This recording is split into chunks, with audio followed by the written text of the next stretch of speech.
Épreuve ça là, c'est pas pour tuer. Mais moi dire c'est pour préparer. Pour ni la foi de traverser jusqu'à arriver vers Canaan. Problème ça là, c'est pas pour tuer. Mais moi dire c'est pour préparer. Pour ni la foi de traverser. Pour arriver vers Canaan. Épreuve ça là, c'est pas pour tuer. Mais moi dire c'est pour préparer. Pour ni la foi de traverser jusqu'à arriver vers Canaan. Épreuve ça là, c'est pas pour tuer. Mais moi dire c'est pour préparer. Pour ni la foi de traverser jusqu'à arriver vers Canaan. Oh, oh, oh, en nous traverser épreuve là, au long mer rouge là, jusqu'à arriver moi dire en Canaan, avec la grâce de Dieu et la foi de Dieu, nous qu'à traverser là, jusqu'à Canaan, à nous traverser là, c'est ça nous qu'a demandé.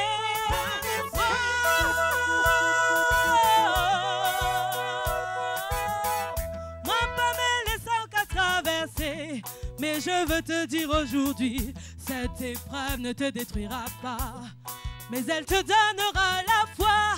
Tu traverseras cette épreuve pour arriver dans ton Canaan. Oui, oh, en nous aller en Canaan, en Canaan, en Canaan.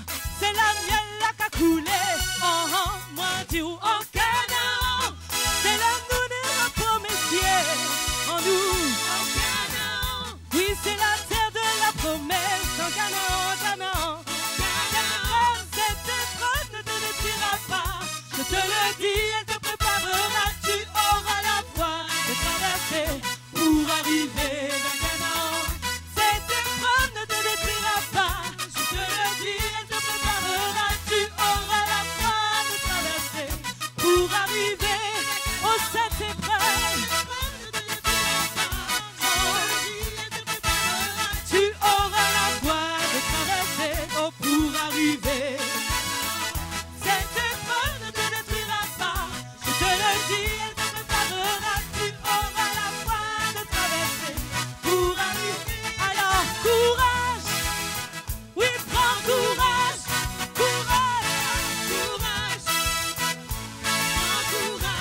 Courage, courage, ne faiblis pas, oui, prends courage, oh courage, courage, oh oui, prends courage, nous traversons, oh oui, courage, on y est prêt, tiens bon, ne lâche pas, courage, oh, oh, prends courage, pasteur, courage, oh oui, prends courage, l'église va de l'avant, oui, courage, donnons faire.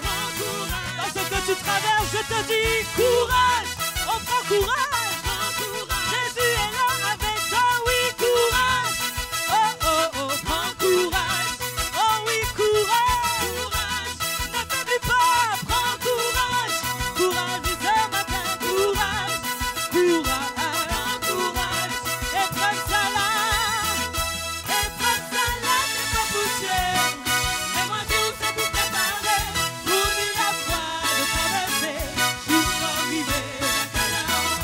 Épreuve ça là, c'est pas pour tuer, mais moi Dieu c'est pour préparer, pour lui la foi de traverser, jusqu'à arriver à Canaan. Oh, pour lui la foi de traverser, jusqu'à arriver à Canaan. Tu auras la foi de traverser, pour arriver à Canaan.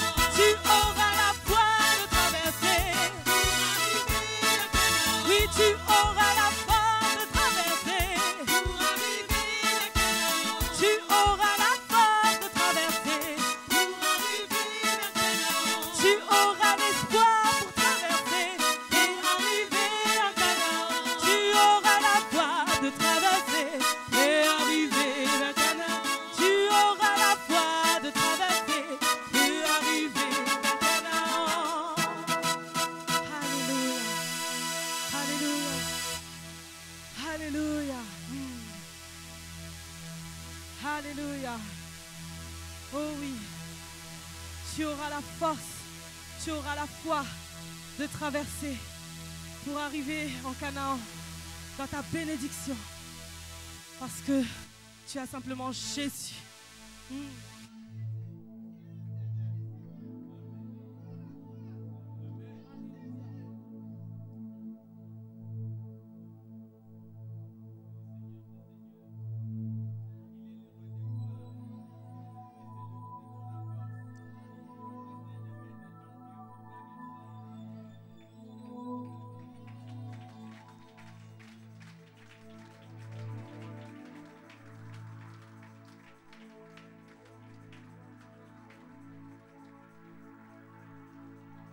Tu es notre espoir, Seigneur. Tu es le soutien de ceux qui pleurent. Tu es la source de notre joie de toutes choses. Tu es la lumière dans la nuit. Tu es vérité en tout temps. Tu es venu vivre, mourir, ressusciter, briser les liens qui nous retenaient et nous accorder la vraie liberté. Alléluia. Jésus. Jésus. C'est en toi que nous nous confions ce matin. C'est en toi seul que nous espérons. Et nous devons croire. Si nous croyons, nous verrons cela. Nous avions parlé aussi du nombre 21, si vous vous souvenez, et que ces enfants d'Israël étaient au bout de quelque chose, comme nous le sommes parfois.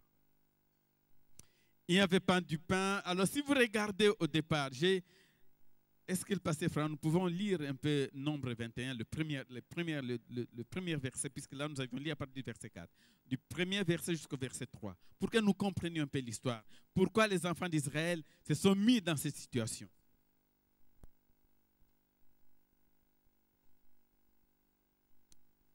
Nombre 21.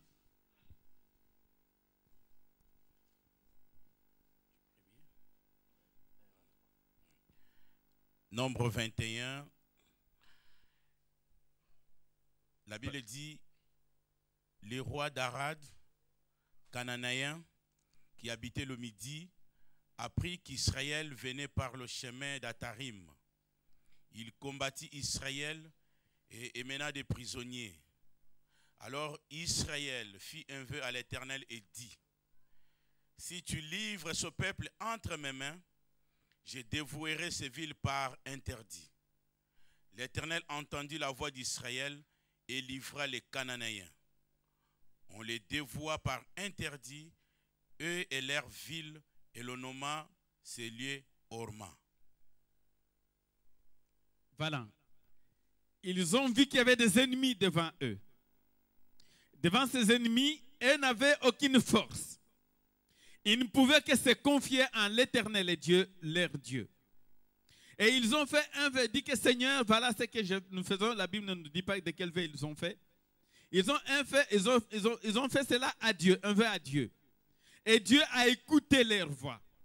À chaque fois quand tu fais un vœu, à chaque fois qu'un enfant de Dieu fait un vœu, Dieu entend sa voix. Et Dieu exauce.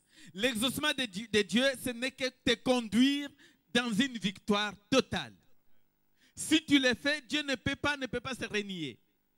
Il a accordé la victoire au peuple d'Israël, selon ce qu'ils avaient demandé. Et regardez la suite au verset 4.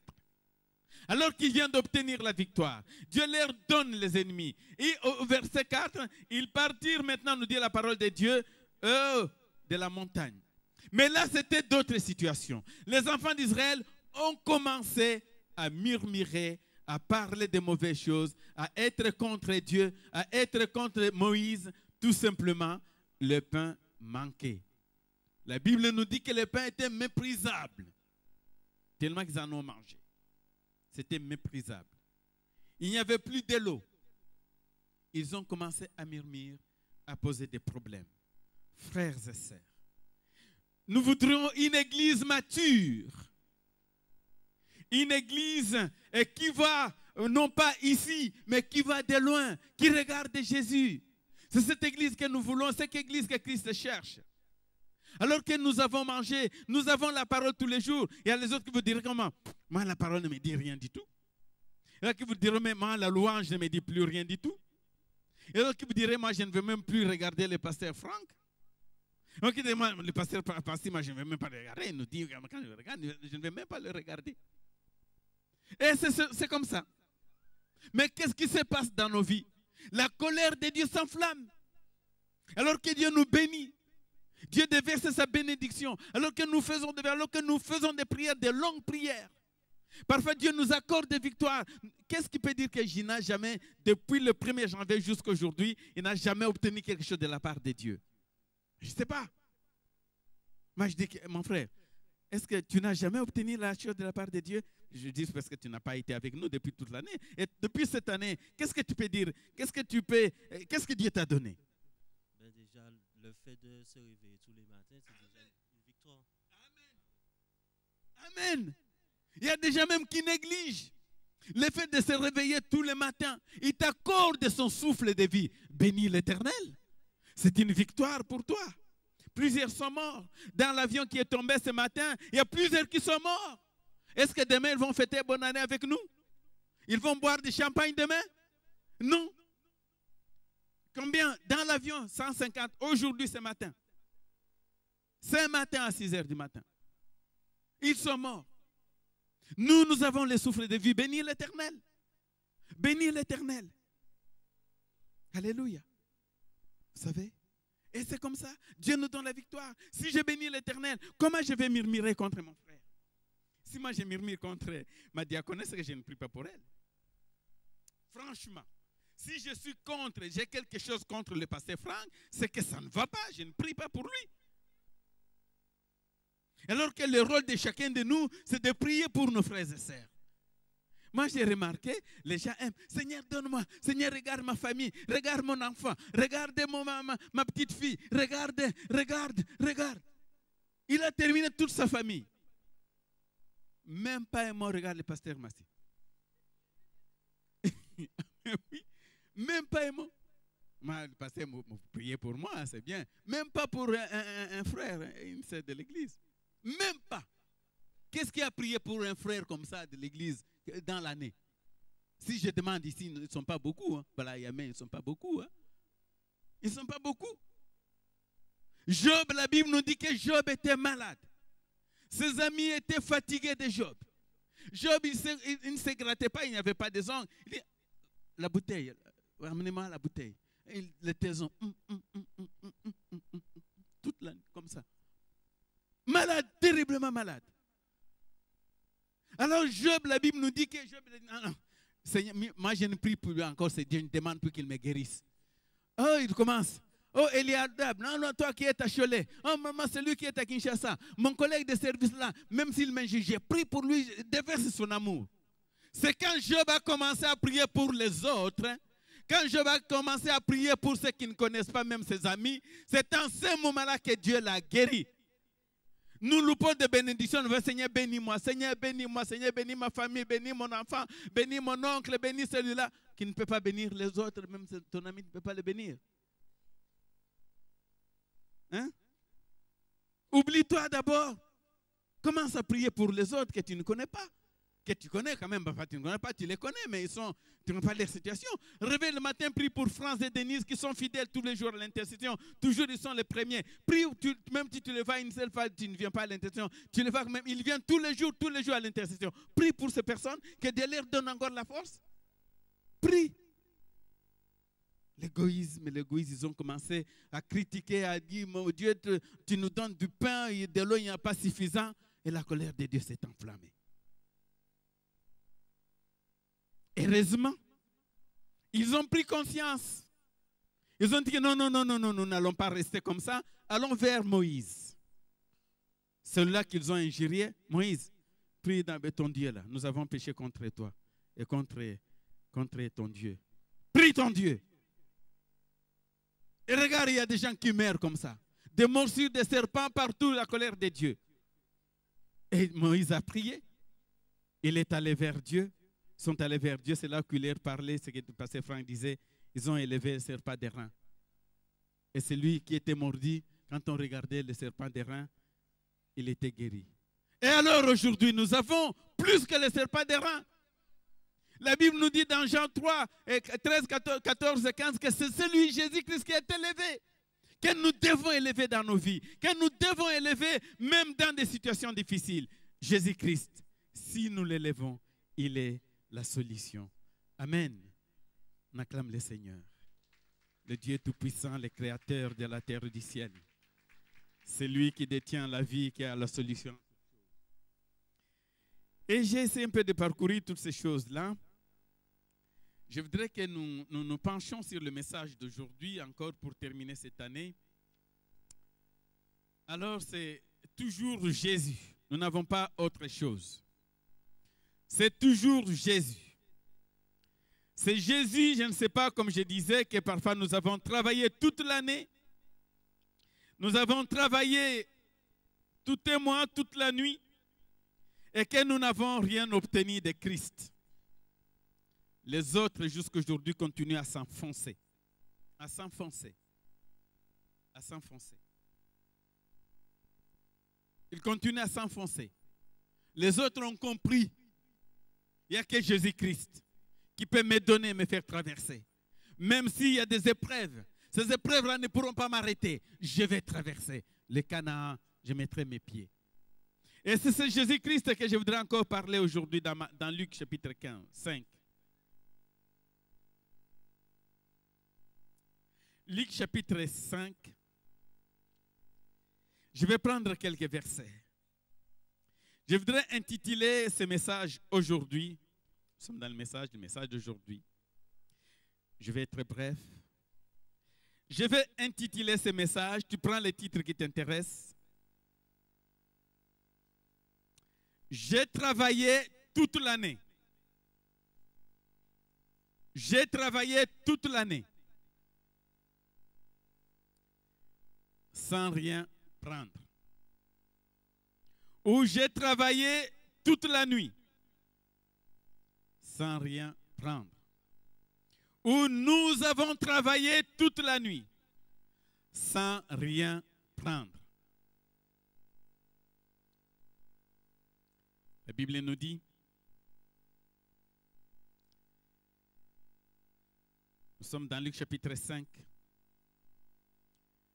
comme Jésus s'est trouvé auprès du lac de Génézareth et que la foule s'est pressée autour de lui pour entendre la parole de Dieu. Tout le monde a sa Bible? Nous sommes dans Luc chapitre 5. Nous lisons maintenant le message. Déborah, ta Bible? Ce n'est pas le portable, la Bible en papier. Voilà, très bien. Mais pas dans la poche. Quand le prédicateur parle, c'est la parole. Les disciples ont obéi en suivant la parole de Dieu. Si nous ne la comprenons pas, il nous sera difficile. C'est pourquoi nous allons de perte en perte. Parce que nous volons comme des papillons. Nous ne savons pas où nous allons. La parole de Dieu qui est à nous, nous ne la mettons pas en pratique. Nous la survolons. Je recommence. Comme Jésus s'est trouvé auprès du lac de Génézareth et que la foule s'est pressée autour de lui pour entendre la parole de Dieu, il vit au bord du lac deux barques, d'où le pêcheur était descendu pour laver leurs filets. Il monta dans l'une de ces barques qui était à Simon. Et il les pria de s'éloigner un peu de terre. Puis il s'assit et de la barque, il enseignait la foule. Ce n'était pas n'importe quelle barque. Il faut que Dieu puisse choisir ta barque. Il faut que Dieu puisse choisir ta barque. Lorsqu'ils eurent cessé de parler, il dit à Simon, avance en pleine eau et jette vos filets pour pêcher. Simon lui répondit, Maître, nous avons travaillé toute la nuit sans rien prendre. Mais il ajoute Pierre, mais sur ta parole, je jetterai le filet. Toute la nuit sans rien prendre. toute l'année sans rien prendre. Mais Pierre ici va montrer encore son obéissance à la parole de Dieu. Il dit comme c'est toi Jésus-Christ qui parle, comme c'est toi qui m'ordonnes alors que moi j'ai travaillé, nous avons travaillé toute la nuit. Vous savez ils étaient combien là quand nous avons travaillé toute la nuit? Vous savez le nombre qu'ils étaient, ses amis, ses compagnons? Non? Vous connaissez? Non, les compagnons qui étaient avec Pierre à ce moment-là. On ne les voit pas là, ici, hein? N'est-ce pas? Allez dans Jean 21. On va lire car là, on va nous dire un petit à peu près ces personnes. La Bible ne se contredit pas, la Bible est comme ça, elle est complète. Hein? C'est complète. Le docteur Michel qui aime bien faire ça, c'est là, ici on a dit ça, là-bas on a dit ceci, là on a dit ceci, voilà, c'est pour compléter tout simplement. Là il dit tout simplement, ils étaient nombreux, nous n'avons rien trouvé, nous n'avons rien pris. Ils étaient avec ses amis.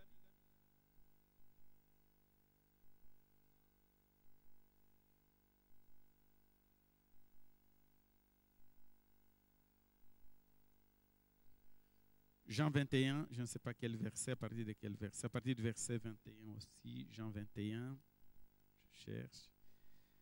Jean 21 à partir du verset 15. Jean 21, non. Jean 21 à partir du verset, on peut prendre à partir du verset 3 si tu veux. On peut, ou à partir du verset 1er, on va citer toutes ces personnes. On donne le micro au pasteur Franck.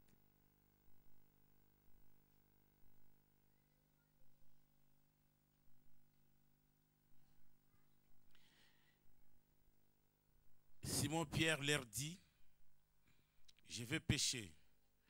Et ils lui dirent, nous allons aussi avec toi. Ils sortirent et montèrent dans une barque, et cette nuit-là, ils ne prirent rien. Alors, je voudrais qu'on puisse me lire à partir du verset 1er. Il y a des personnes qui accompagnent dans d'autres versions. Après cela, Jésus se montra encore aux disciples sur les bords de la mer de Tibériade. Et voici de quelle manière il se montra. Simon-Pierre, Thomas, appelé Didyme, Nathanaël de Cana en Galilée, le fils de Zébédée, et deux autres des disciples de Jésus étaient ensemble. Le verset 3 maintenant. Simon-Pierre leur dit, je veux pêcher. Ils lui dirent, nous allons aussi avec toi. Ils sortirent et montèrent dans une barque, et cette nuit-là, ils ne prirent rien. Voilà, ça c'est Jean. Là, Jean, je ne sais pas s'il écrit comme les philosophes, comme il écrit comme je ne sais pas, comme un professeur, ça c'est Jean. Mais Luc, lui, détaille. Ici, il décrit quand même, Jean, il décrit toutes les situations, les amis qu'ils avaient. Ça montre qu'ils étaient unis. Ils étaient tous des disciples, n'est-ce pas? Ils étaient des disciples de Jésus-Christ. Ceux qui sont connus et les autres qui ne sont pas connus, on nous dit des autres. Et ça montrait l'unité des services. Même que Jésus les a abandonnés, mais ils étaient toujours unis. Ils se croyaient que nous sommes frères et sœurs, nous sommes unis. Et Pierre va leur dire, moi je vais me détacher, je vais vous laisser un peu vous. Les autres ont compris, Pierre. Tu veux te détacher, aller tout seul? Nous allons tous ensemble. Nous allons tous ensemble. Si nous allons mourir dans la mer, nous allons mourir. Si on va prendre beaucoup de poissons, nous aussi nous avons besoin de poissons. Allons tous ensemble. Aujourd'hui, nous sommes tellement hypocrites. Nous sommes tellement égoïstes. Je veux dire seulement que c'est moi. Regarde l'exemple des disciples. Vous avez compris? Pierre leur dit, je vais pêcher. Il n'a pas dit que venez, nous allons pêcher. Je vais pêcher. L'égoïsme là, ce n'est pas bon. Jésus-Christ nous a unis. Allons-nous tous ensemble. Restons dans l'unité, frères et sœurs. Même s'il y a la tempête, même s'il y a des situations difficiles, même si ton frère marche sur toi comme ça, dis mon frère, tu as marché sur moi, tu m'as fait mal. Oh là là, bon, tu te lèves, pardon. Et c'est ça l'unité de l'esprit. Maman Julie, tu as déjà jeté ton couteau qui t'avait blessé un jour là. Tu l'avais jeté où? Dites-moi là, dites-nous, je vais aller les ramasser et chercher. Tu l'as jeté à la poubelle, je vais demander les poubellières, comment ça nous appelle? Les boueurs, les éboueurs. Mais tu l'as gardé, tu l'as arrangé, hein, en colère. Il m'a coupé le poisson. Et aujourd'hui, les chrétiens, non, tu m'as regardé tout simplement. Tu m'as regardé. Tu t'envoies. Mais va dire, mon frère, tu m'as mal regardé. C'est Claudine. La façon dont tu m'as regardé, ce n'était pas bon.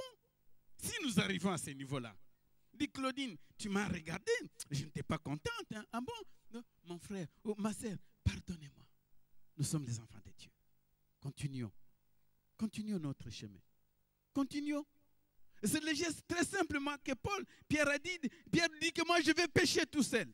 Il dit non, tu ne vas pas tout seul, on va avec toi. Et venez. Ils sont allés là-bas, bredouille. Pierre a dit comment ça, c'est vous. Si vous étiez restés, peut-être moi Jésus allait venir m'aider, ou j'avais mon gris-gris, j'allais obtenir quelque chose. Non?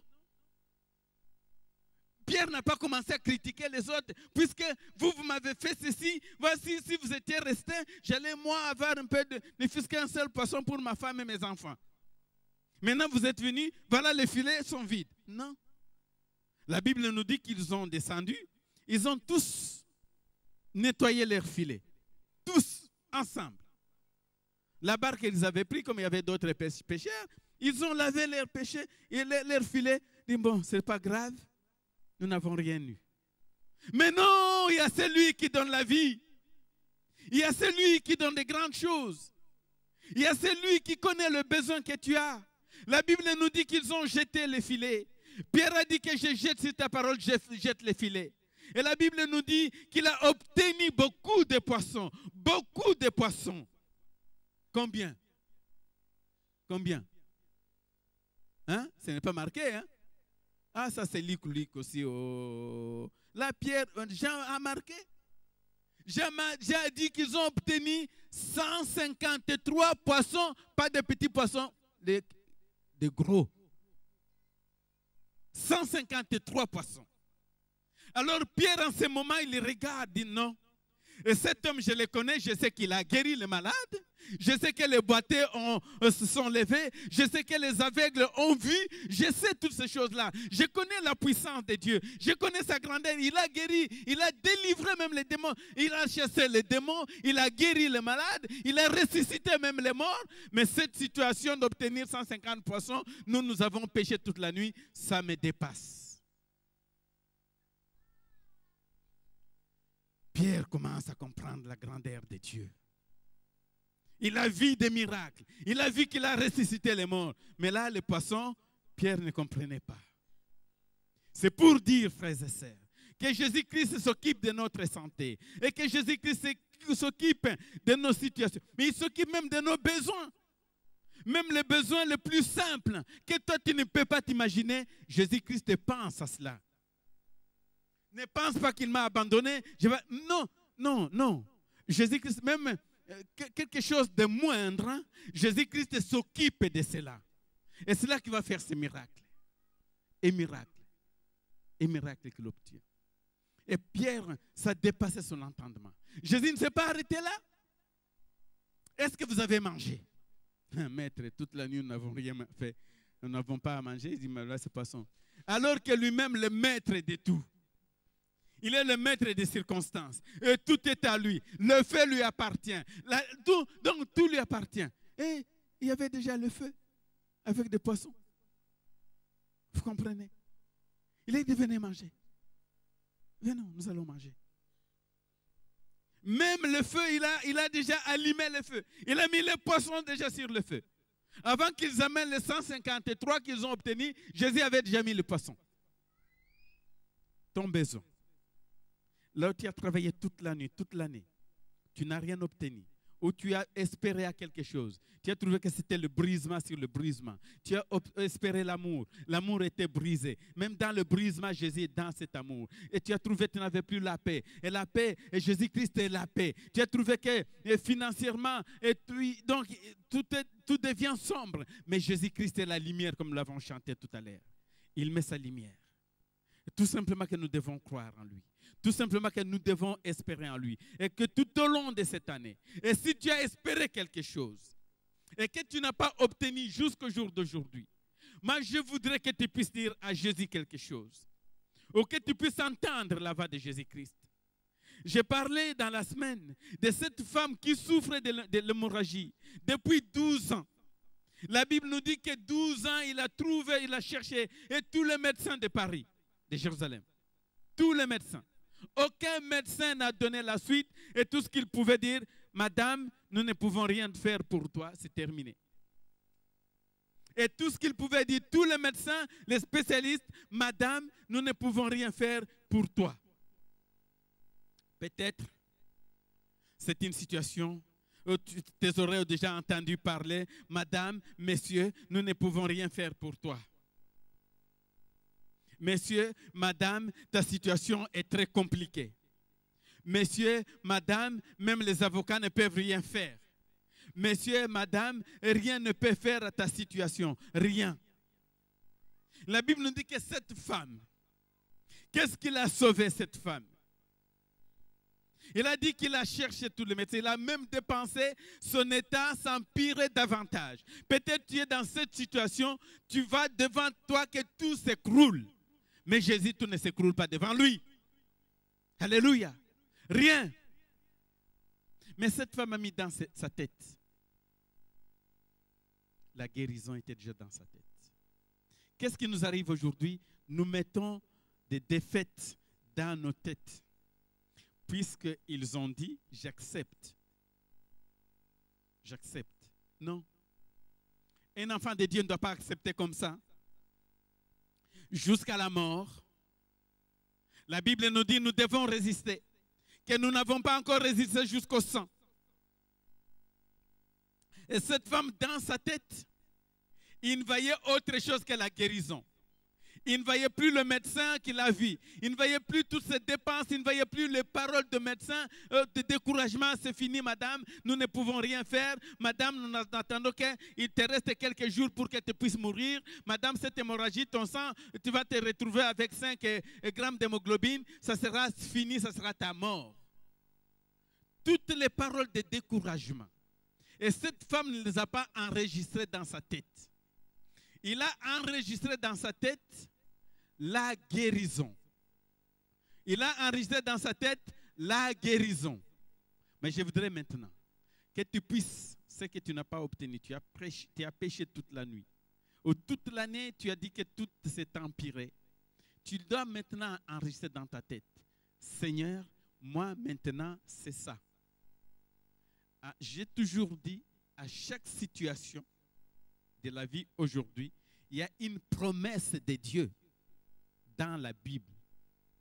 J'ai dit même ceux qui étaient partis, ceux qui n'ont pas de papiers, on peut dire que les papiers, je me retrouve quelque part, je n'ai pas le papier dans tel pays. Mais non, non, non, non, non.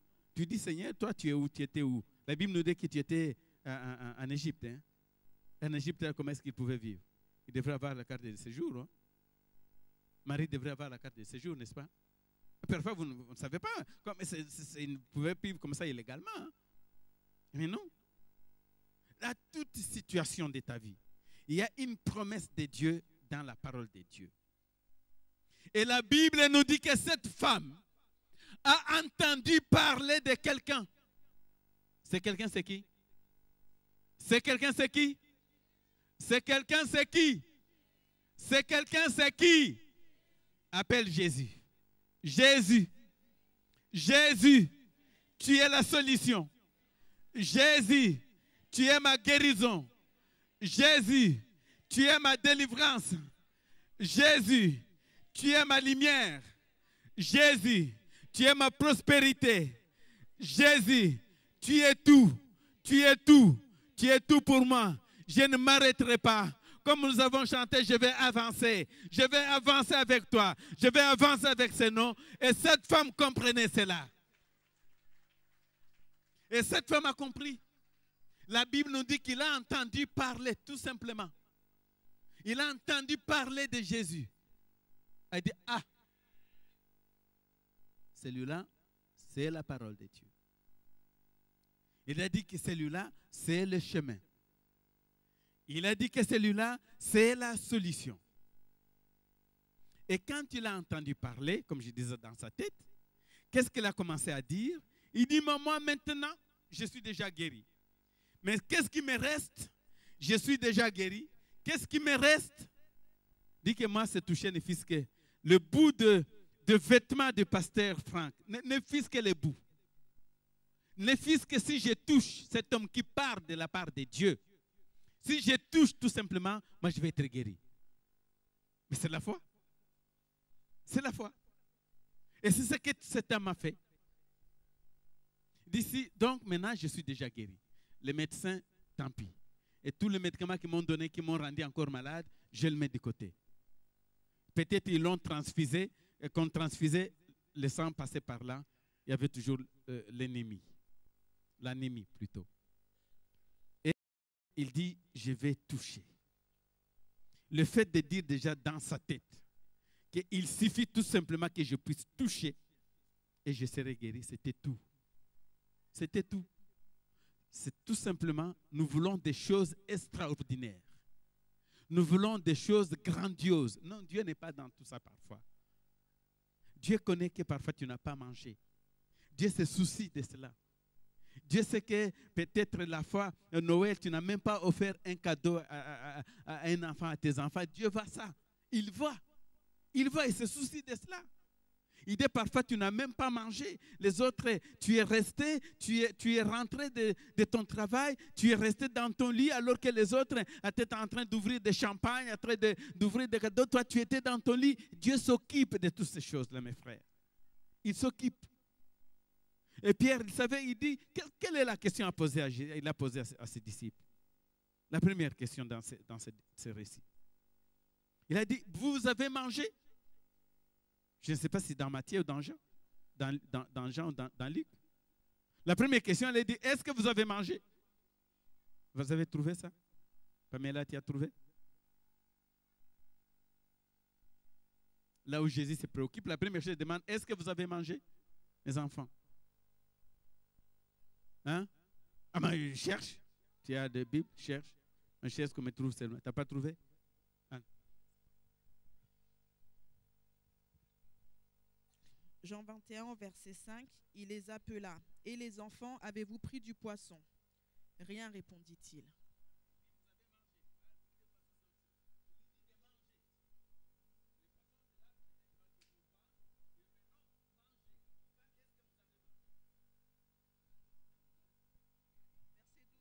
Jean 21, verset 5. Jésus dit, enfants, n'avez-vous rien à manger? Mais là, il parle de manger. Jésus se préoccupe même de tout. On ne va pas développer le reste de passages. Moi, je voudrais que nous puissions nous lever. Que nous puissions croire que ce que je n'ai pas obtenu, ou j'ai demandé, je n'ai pas vu l'exaucement, où l'exaucement arrive, tu dis que Seigneur, moi aujourd'hui, toute l'année, je n'ai rien pris. Alors tu me poses encore la question que ma fille, mon fils, tu n'as rien mangé. Tu ne connais pas que je suis souffrant, tu ne sais pas que je suis dans les liens, tu ne sais pas que je vis dans cette situation. Tu lui dis, Seigneur, tu n'as pas vu ça? Délivre-moi, donne-moi à manger, pourvois mes besoins. Mets ta lumière là où il y a les ténèbres dans ma vie. Puisqu'il est la lumière, puisqu'il est la victoire. La Bible nous dit qu'il ne connaît pas de défaite. Les gardiens d'Israël. Oh, je vous donne une chanson de victoire, Rachel. J'ai terminé. Que le peuple s'élève. Proclame la victoire de Dieu dans toutes les circonstances. Alors que l'année nous pousse, ils pensent que c'est fini pour nous. Ils pensent que c'est fini, nous n'avons plus d'espoir. Ils pensent que c'est fini pour toi, tes enfants, tu ne vas plus les récupérer. Ils pensent que c'est fini, ta famille est divisée. Non. Ils pensent que c'est fini. Mais Dieu va dire à Jean dans toutes ces choses, lorsqu'il leur a donné à manger, qu'il leur a donné toutes ces choses, et nous allons plus loin dans Jean 21. Dieu va dire encore à Jean ce verset, je l'ai médité toute la nuit, toute la semaine. Dieu va dire à Jean, et qu'est-ce que Jean m'aimes-tu? C'est le dernier verset, je crois que c'est dans 21. Alors qu'il a donné le poisson sur ceci. Dieu va dire à Jean, puisqu'il savait que Dieu avait une mission et qu'il avait donné une mission à l'église. Il va dire à Jean, est-ce que Jean m'aimes-tu? Jean m'aimes-tu? Pierre plutôt. Il va dire à Pierre, Pierre, m'aimes-tu? Pierre était attristé alors qu'ils ont mis des poissons, qu'ils ont mangé du poisson, toutes ces choses-là. Alors c'était après avoir mangé. Jésus est terrible, hein? Le verset qui indique, après qu'ils ont mangé, les poissons étaient déjà, ils avaient pris des poissons. Après qu'ils eurent mangé, Jésus dit à Simon Pierre, Simon, fils de Jonas, m'aimes-tu plus que ne m'aiment ceci, les autres disciples? Jésus savait qu'il les aimait. Jésus va demander à Simon,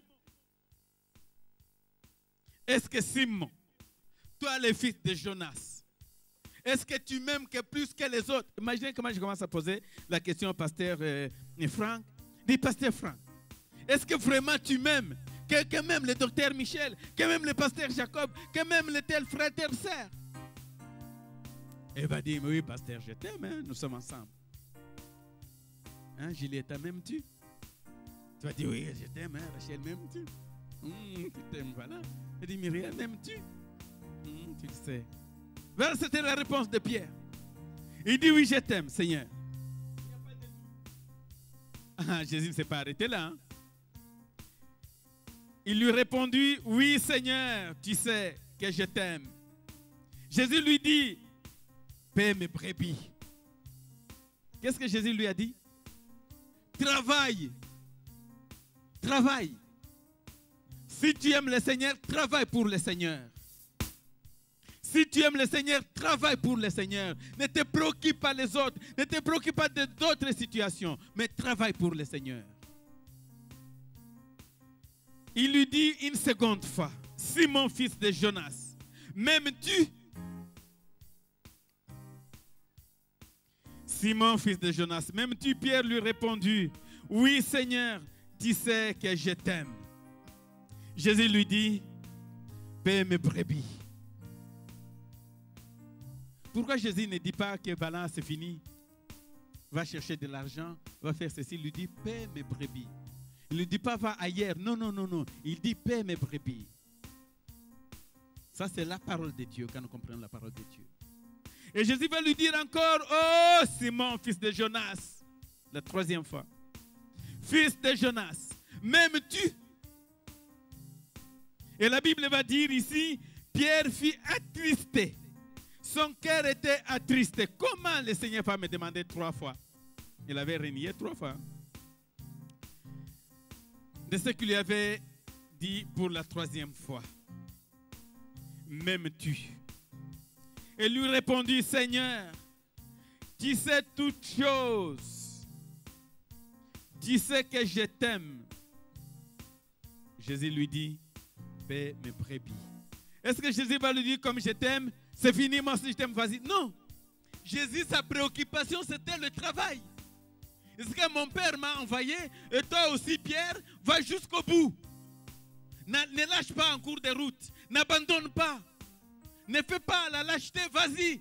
Paie mes brebis 3 fois. Et continue à travailler pour moi. Et c'est comme ça que Dieu nous parle. Et c'est comme ça que Dieu nous adresse. Alors qu'il nous bénit, qu'il a versé la bénédiction sur nous, n'oublions pas de les servir. Dans la vérité, dans la clarté. Alors il a servi. En vérité, je te l'ai dit, quand tu étais jeune, tu t'es saigné toi-même et tu allais où tu voulais. Mais quand tu seras vieux, tu étendras tes mains et un autre te ceindra et t'amènera où tu ne voudras pas.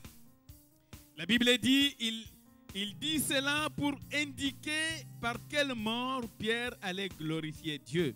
Et si nous regardons avec nos yeux humains, est-ce que nous croyons que cette réponse de Jésus-Christ indique comment Pierre va mourir?